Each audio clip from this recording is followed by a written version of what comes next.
এটা হলো আমাদের দক্ষিণবঙ্গের গৌরব, অর্থাৎ আমাদের স্বপ্নের পদ্মা সেতু, যেটা অনেক প্রতিকূলতার মধ্যে দিয়ে এটা বাস্তবায়ন হয় এবং অনেক বাধা বিপত্তি পেরিয়ে অবশেষে আমাদের যে পদ্মা সেতুটা, এই পদ্মা সেতুটা উদ্বোধন হয় এবং তারপরে দেখা যায় এটা নিয়ে নানা প্রতিকূলতা সৃষ্টি হয়।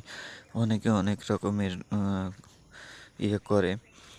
সাথে সাথে যারা এটা নিয়ে বিভিন্ন ধরনের ট্রোল করেছে, বিভিন্ন ধরনের কাজ করেছে, বিভিন্ন প্রকার অপরাধে হয়রানিমূলক পোস্টে রিঅ্যাকশন দিয়ে বিভিন্ন ধরনের মন্তব্য করেছেন, তাদের উদ্দেশ্য মূলত বলা আমার আসলে এটা শুধু আমাদের গৌরব, এটা আমরাই বলতে পারি, যেটা হচ্ছে শুধু বাংলা মানে দক্ষিণবঙ্গ না, এটা হচ্ছে পুরো বাংলা।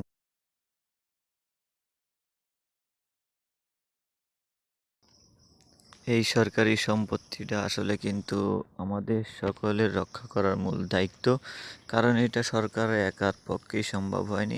এখানে জনগণ ছিল, জনগণের টাকা গিয়েছে তাদের কাছে এবং সেই অর্থায়নে তারা এই পদ্মা সেতুটা অবশেষে তৈরি করতে সক্ষম হয়েছে। তো এটা যদি আপনারা কেউ মনে করেন এটাতে সরকারি সম্পত্তি, তা আমি মনে করবো এটা মানে আসলেই বোকামি ছাড়া আর কোনো কিছু না।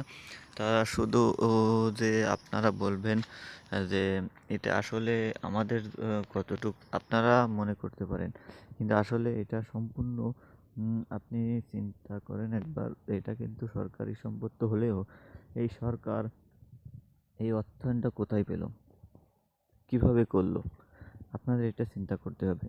এই অর্থায়নটা পুরোটা কিন্তু জনগণের থেকে গিয়েছে, আপনার পকেট থেকে গিয়েছে ভাই, আমার পকেট থেকে গিয়েছে ভাই। সুতরাং আমাদের রক্ষা করা এটা আমাদের মূল কর্তব্য। এবং যেহেতু এই পদ্মা সেতুটা আমাদের দক্ষিণবঙ্গ নয় শুধু, এটা পুরো বাংলাদেশের একটা ঐতিহাসিক ব্রিজ এবং পুরো বিশ্বের মধ্যে একটা জল ঘটনা, যেটা দক্ষিণ এশিয়ার ভিতর কিন্তু আসলে কততম আমি এক্সাক্ট আমি বলতে পারবো না, আমার ভুল তথ্য হতে পারে, যার জন্য আমি এটা ক্লিয়ার করতে পারলাম না।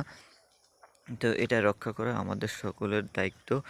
তো দেখেন ভাই, আসলে আমাদের পদ্মা সেতুটা দেখতে কত সুন্দর, কত সুন্দর করে তৈরি করেছে। সে যে সরকারই করুক না কেন, সে ভালো থাক বা খারাপ থাক, সে করে গিয়েছে, সমস্যা নেই, কিন্তু এটা আমাদের দায়িত্ব, যেটা আমরা সর্বক্ষণ রক্ষণাবেক্ষণ করব এবং আমরা সর্বক্ষণ এটার পাশে থাকব, যেন